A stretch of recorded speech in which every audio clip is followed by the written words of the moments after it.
If they don't respond, they go into this cold lead sequence or kind of a nurturing sequence that's just going to continue to provide value. You want to have different sequences that are perfectly tailored to every stage of where the customer is at. Some people are ready to buy. Some people aren't. Some people need a little more loving. Some people need a little more education. And so you have a different sequence for each of these.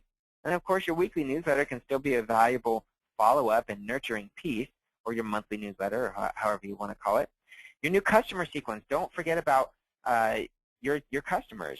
You don't want to just nurture your leads, nurture your customers so that you can develop that long-term loyal relationship with them where they purchase more and refer to you.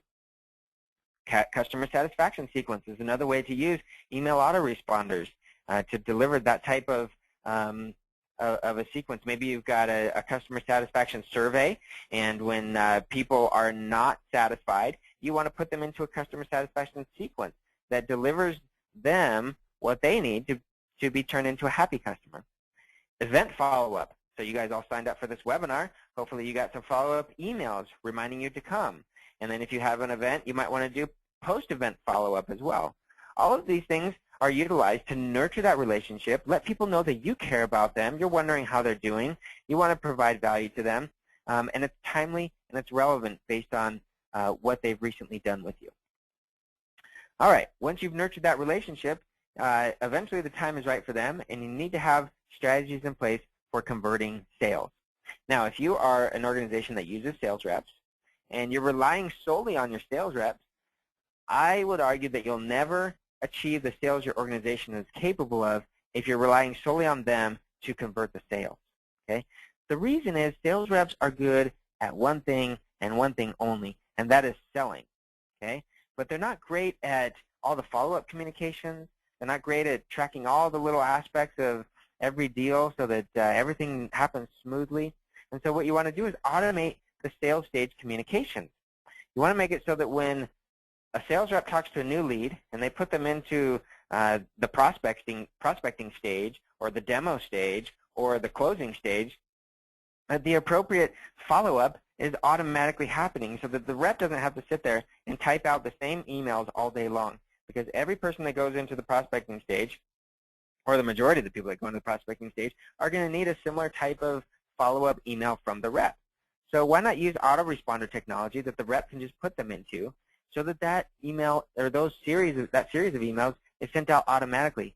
Now you know, for one thing, that the rep hasn't injected all kinds of typos and weird language into your email, and that it was templatized and written by you or written by a copywriter, and you know that it's getting fired off every time, so that you don't have to worry about the rep forgetting to do things. Okay, so you create a follow-up sequence or an autoresponder for each of these stages of your sales cycle, and yours may look different than this, but every organization has sales stages that the prospects go through. All right, once you close the deal, how do we wow the customer? How do we ensure that when it's time for them to buy again, they come back to us? Okay, here's one way to do this. Maybe take that paper again and flip it over on the blank side and draw this out. Okay, imagine you have only one customer, and that the entire success of your business is based on that one customer having an amazing experience with your business. What would you do? Okay, how would you attract them? How would you bring them in the door? How would you treat them as a lead? How would you treat them as they're purchasing? But more importantly now, what do you do after they buy? Are you going to send them chocolates on their birthday? You send them flowers for purchasing? Are you going to just send them a handwritten postcard? What does it take to make the perfect experience for that person? For some of you, it might just be an email. For some of you, it might be much more elaborate than that. Part of it has to do with how much your product or service costs, and therefore how much you can pour back into this customer. But what is the perfect experience? You should spend some serious time defining what that perfect experience is so that you can deliver it. And don't let your mind be hindered by your financial constraints. Don't let your mind be hindered by the bandwidth to deliver on all this stuff or the technology that you would need to deliver on it. Just figure out what is the perfect experience. Jot all that down, keep that as the goal, and then start figuring out how do I actually deliver on this. Okay? And then maybe you do a little trimming because of budget, or you do a little trimming because of technology restraints, but you're getting closer to delivering that perfect experience. So once you've defined it, then you need to put the systems in place for quality control to make sure that happens for every single customer that comes in the door. Okay? You want to make this welcome sequence personal and relevant. Okay? It can't just be all about your business and what you do for them.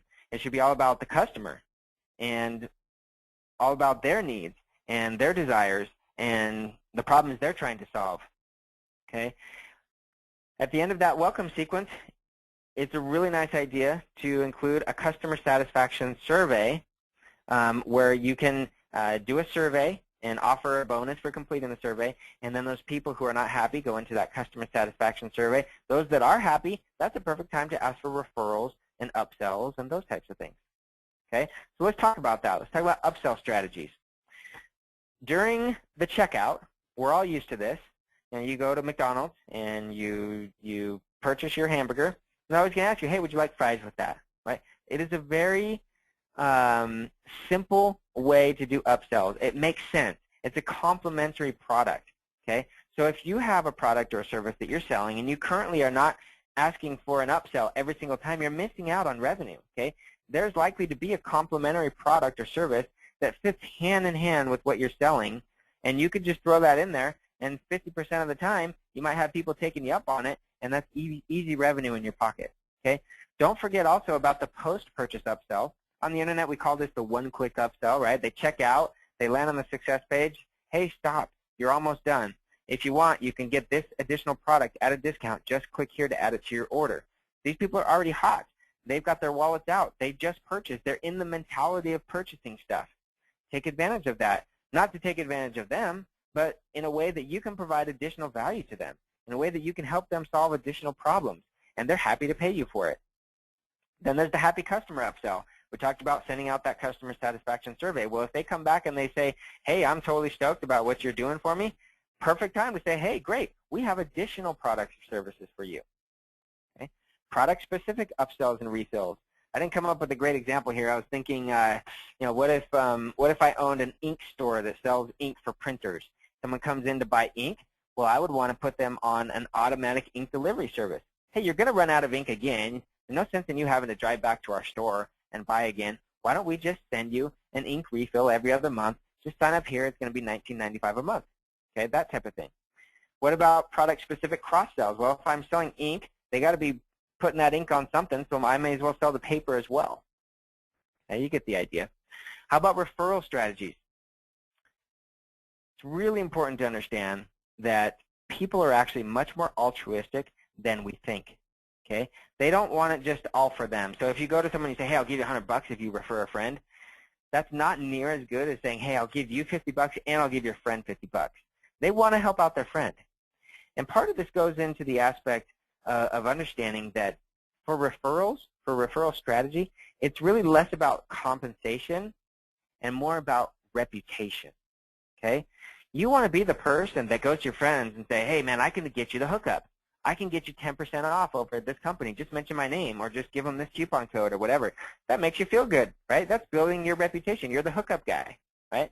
Also, when someone goes to the business that you're referring and they come back to you and they say, hey, man, thank you so much for sending me to Business X. I am so stoked about the service they provided, or I'm so happy about the product I bought. That, again, pumps up your ego. That's reputation right there. That is much more important than the compensation itself. So you want to make sure you're putting in factors that drive at the person's reputation. Okay? Realize, too, that you don't have to just leverage your customers for referrals. Okay? Your leads that come in the door can help you drive extra traffic. So maybe you have a free report offer on your website. Sign up for this free report. They sign up for the free report. They get on the success page. Hey, we want to send you the free report. But before we do, realize that we have a bonus that goes with that free report. And if you want to get the bonus too, all you need to do is refer 3 friends. Okay? And that's an easy way to amplify the traffic that you just got. One person now turned into 4 people because they referred 3 friends. And you should be looking at ways to do that all across your business. Where are there points where they want something, they have a problem they need solved, and you have a solution, and you can give it to them, and all you need to do is ask for a referral. Hey, can you send us a friend or 2, and we'll give you this. Okay? All right, so now let me show you a couple of examples how this works in real businesses. This is a customer of ours, became a customer just a short little while ago, heating and air conditioning business. So again, they're a service business, which is much different than a retail business. But you realize that no matter how different the business, they're going to focus on the same 7 stages of the perfect customer life cycle. They're just going to apply them differently. So let's take a look at their marketing automation plan. This is a marketing automation plan that was built by one of our success coaches for this particular customer. We'll zoom in here so you can get a better idea of what's going on. Now they're using pay-per-click and SEO as well as social media to drive traffic on the website, or on the web, to their website. Okay? On the website they have a web form where it's offering an email series. Hey, fill out the form and we'll deliver this email series to you. So I imagine it's something like, fill out this form and we'll deliver you an email series that helps you learn how to reduce your air conditioning bill by $100 a month. Okay? So if you're like me and you live in Arizona, that's pretty enticing because air conditioning bills here in the crazy heat can be upwards of $400, $500, $600 a month. And if you could reduce it by $100, that's pretty exciting. That's a problem I have and I want the solution. You've got it. Okay? So that's a great way to do lead capture.